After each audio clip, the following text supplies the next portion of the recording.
오늘 말씀을 통해서 위기는 장래일의 비밀을 아는 기회가 된다는 말씀을 나누려고 합니다. 다니엘이 다시 어려움에 빠졌습니다. 왕이 된 지 2년째 들어가는 느부갓네살이라는 사람이 어느 날 아침 자신을 보좌하는 대신들을 다 불러 모았습니다. 그리고서 이렇게 말을 합니다. 내가 꿈을 하나 꾸었는데 그 꿈을 알 수가 없어서 마음이 답답하도다. 그 꿈이 무엇인지 알아내고 꿈 해석도 해오도록 하라. 아무리 왕을 보좌하고 큰 나라의 지혜자들이지만 왕이 자기 침실에서 꾼 꿈을 어떻게 알아내겠습니까? 신하들이 말을 합니다. 왕이여 꿈을 알려주셔야 저희가 해석을 하지 않겠습니까?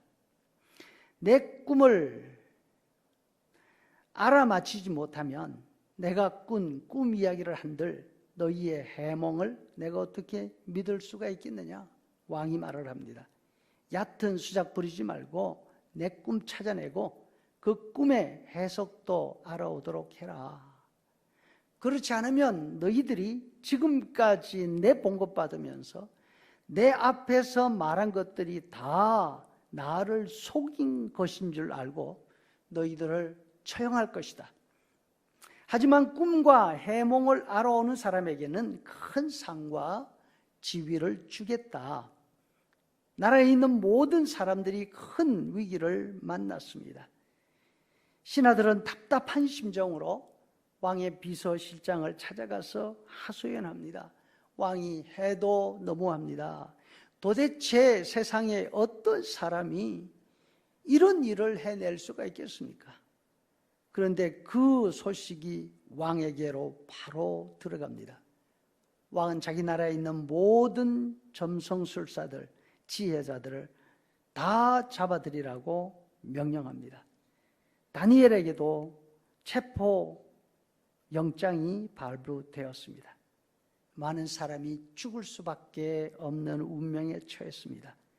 다니엘이 답답한 심정으로 비서실장에게 가서 물었습니다.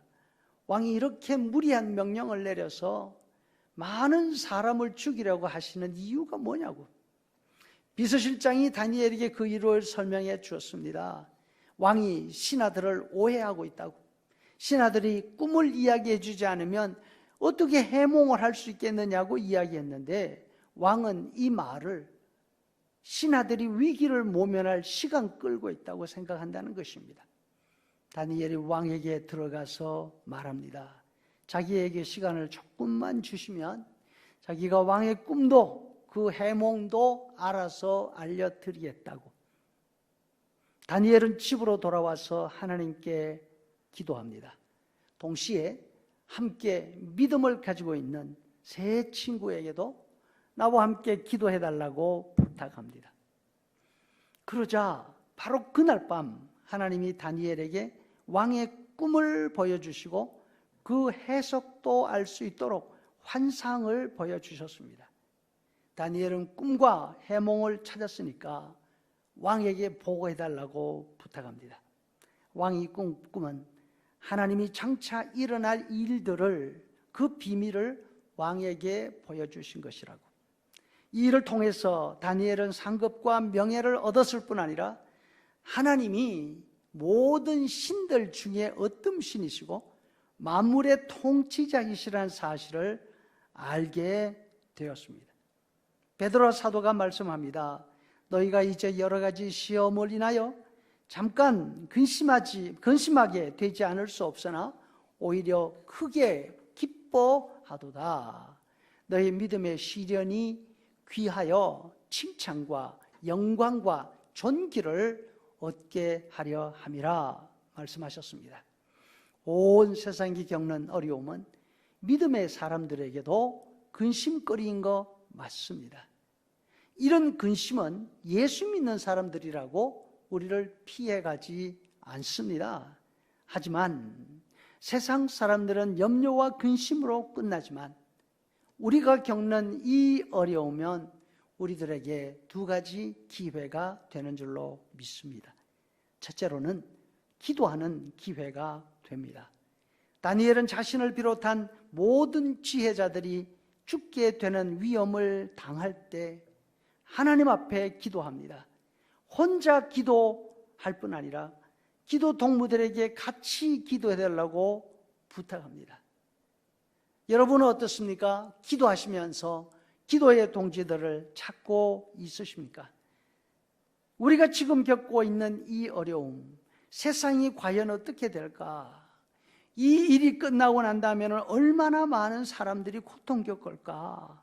그리고 세상은 또 어떻게 변할까? 모든 사람들을 염려하게 만듭니다. 이럴 때는 기도할 때인 줄로 믿습니다. 합심해서 기도할 때입니다. 새벽에 깨어서 기도하고, 일 나가면서 기도하고, 일하면서 기도해야 합니다. 일을 마치고 집에 들어와 찬양과 말씀으로 온 가족이 모여서 함께 기도할 때입니다. 그래서 이 특별한 시간 동안, 그리고 고난주간 동안 우리는 저녁에 가정 예배로 모입니다. 온 가족이 한자리에 모여서 함께 기도하는 시간을 가집니다. 제발 이 기회를 그냥 넘기지 말고 각 가정에서 찬송이 울리게 하십시다. 가족의 기도 제목을 함께 나누고 같이 기도하는 동안에 마음이 묶어지고, 그래서 정말로 소중한 기회가 되도록 만들어 가야 할 것입니다.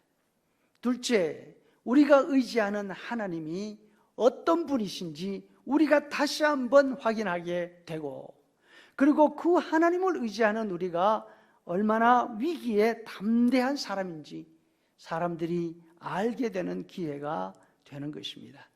우리는 두려움을 두려움으로 끝내서는 안 됩니다. 다니엘은 지혜자 가운데 아무도 할 수 없는 일을 하나님이 주시는 하나님의 지혜로 알아냈지 않습니까? 그 결과를 들은 왕은 다니엘의 하나님이 어떤 분이신지 알게 되었습니다. 그리고 그 앞에 무릎 꿇고 경배했다고 합니다. 하나님은 위기에 기도하는 사람들을 통해서 당신이 살아계심을 보여주십니다. 또 그 기도하는 사람을 높이 들어올려 주십니다.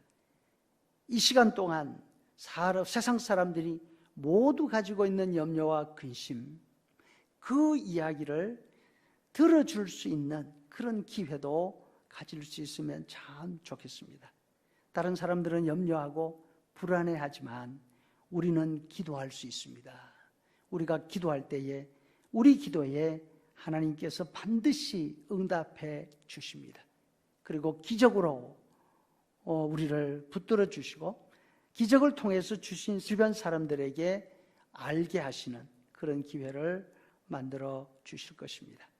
마지막으로 아무리 혼란하고 어려워도 모든 것이 하나님의 손에 달려있다는 사실을 기억하십시다. 하나님께는 장래일이 비밀이 될 수가 없습니다. 하나님께 기도하는 사람들에게도 마찬가지입니다. 장래일이 비밀이 될 수가 없습니다. 기도 가운데 하나님께서 우리의 나아갈 길을 가르쳐 주시고 보여주시고 인도해 주십니다. 이 사실을 기억하고 담대히 어렵지만 하루하루 살아갈 수 있기를 주의 이름으로 축복합니다.